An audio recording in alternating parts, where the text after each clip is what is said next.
panic is rampant throughout the woke media as their ratings and their influence continue to plummet. This doesn't make sense. I was expecting the mainstream media to rebound in the month of April. Hell, CNN, they had nowhere to go but up. If Wolf Blitzer, woof, woof, woof.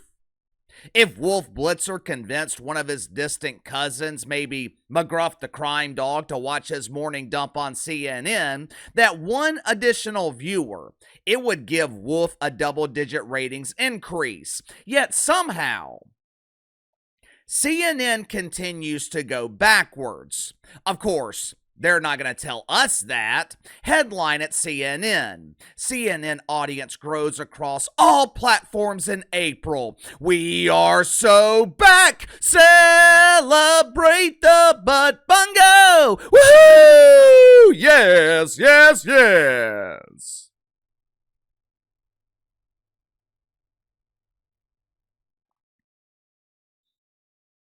I'm sure you guys are as confused as I was when I read that headline on the golf course yesterday afternoon.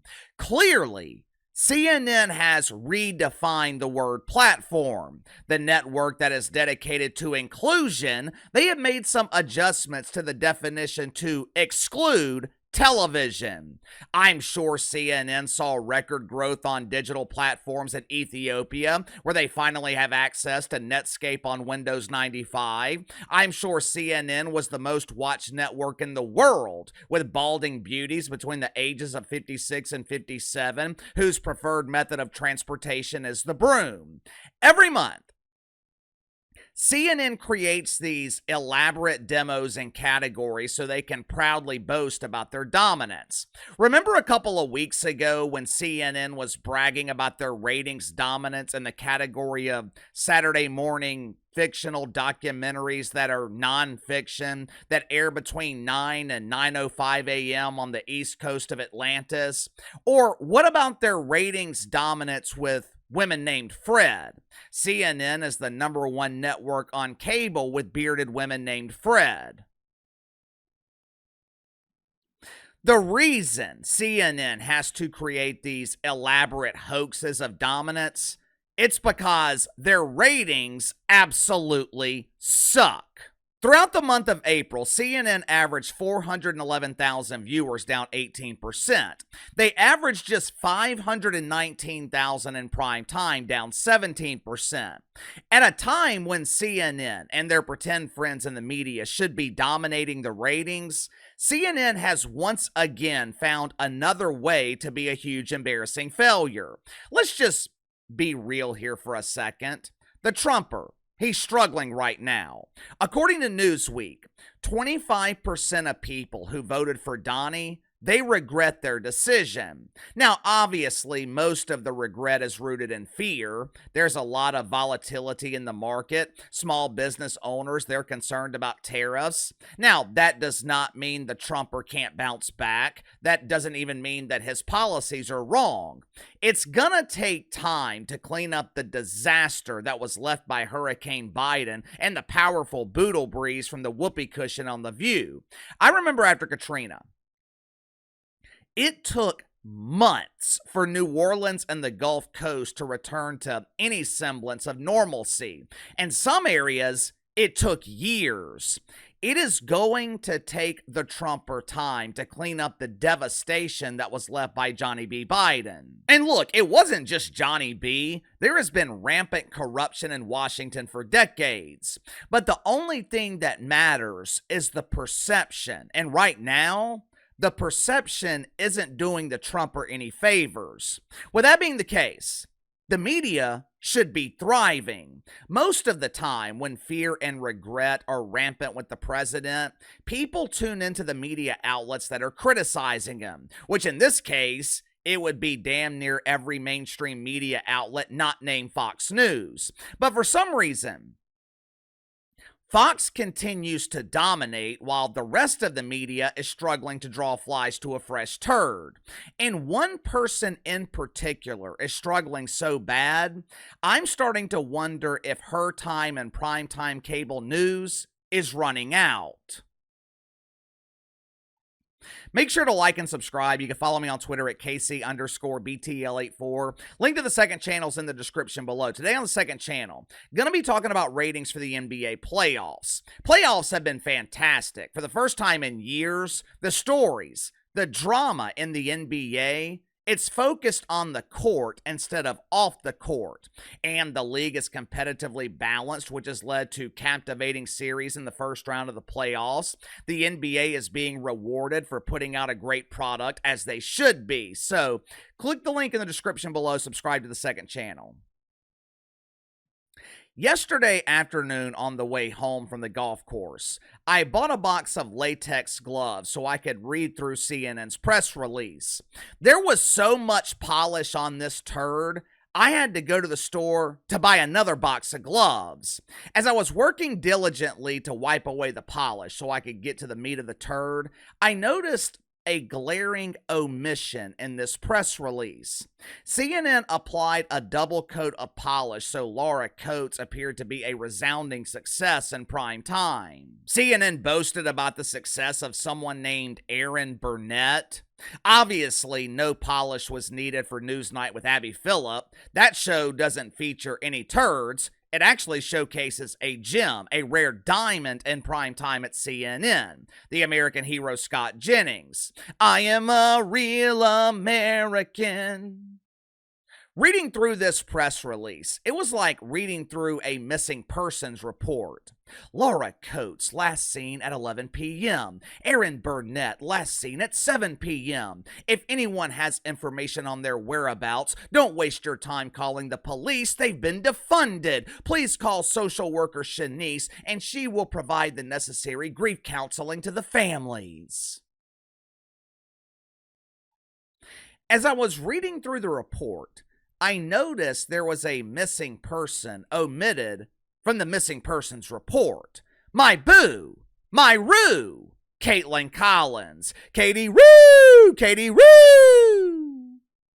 As you guys know, friends and family are very, very concerned with Roo, as they should be. Her audience is missing. I guess that's why CNN conveniently failed to mention her while they were bragging about their ratings.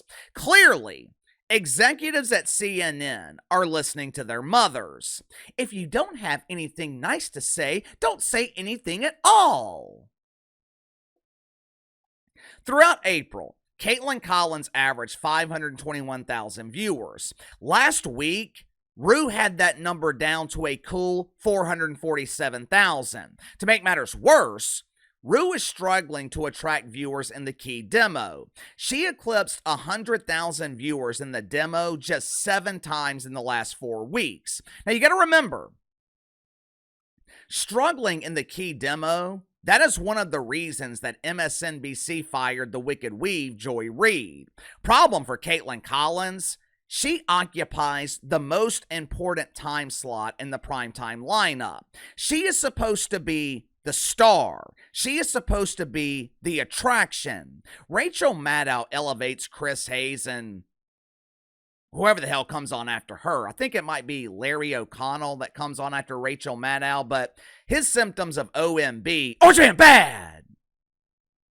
His symptoms of OMB have been so devastating lately that Larry hasn't been able to work. Last I heard about Larry, he was on sabbatical in Ireland trying to deflower Rose O'Donnell. He packed his water hose and fertilizer. He was hoping to water the rose garden, but I'm pretty sure the only thing that got wet was Larry's pants. Caitlyn Collins is literally tanking the entire primetime lineup at CNN. Scott Jennings, who comes on right after Rue, the American hero, is doing a great job maintaining the dozens of viewers that Rue is giving him. In some cases, the American hero is actually increasing the size of Rue's lead-in. But it is abundantly clear Caitlyn Collins is not working in prime time. As a host in primetime cable news, the Rue is a huge embarrassing failure.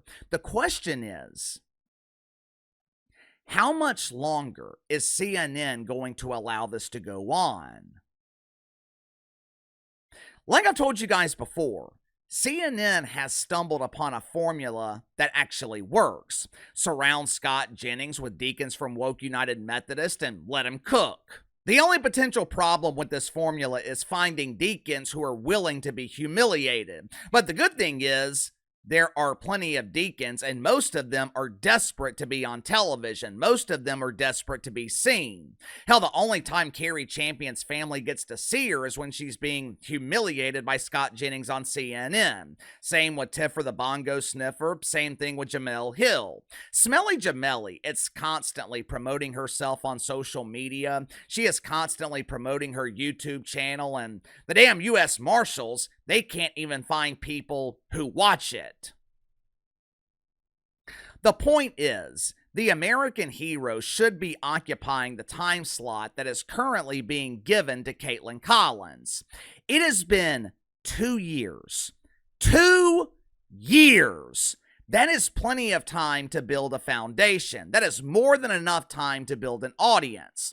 When Rue debuted in July of 2023, her debut episode drew 540,000 viewers.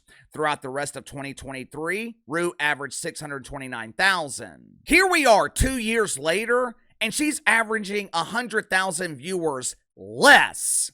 I told you guys when CNN moved Rue to primetime, this was never going to work. For starters, Caitlyn Collins struggled to draw an audience on morning television. For some reason, CNN blamed Don Lemon for that failure. Whether you love him or hate him, and for most people, it's definitely not love, but one thing you can't take away from Don Lemon, he knows how to generate interest. He knows how to manipulate the media and get them talking about him. Caitlyn Collins doesn't have that skill. The only time Rue is generating headlines is when she's humiliated by the Trumper, or she's humiliated by one of the guests on her own show, which is fine. That's fine in the short term, but eventually the gimmick of humiliation gets stale. Eventually, you'll be forced to rely on your talent. You'll be forced to rely on your charisma to draw an audience, and Caitlyn Collins just doesn't have it. That's not my opinion. It's proven in the numbers. We have 2 years of data that proves the Rue is a failure in primetime cable news. Question is, how long will CNN allow Rue to continue tanking their primetime lineup? Me personally, I think this is going to be her final year. Unless something drastically changes, I think Rue is moved out of primetime by the end of the year. Or at minimum, moved into a less desirable time slot. Do you agree? Let me know. Sound off in the comments below. I'll see you guys later.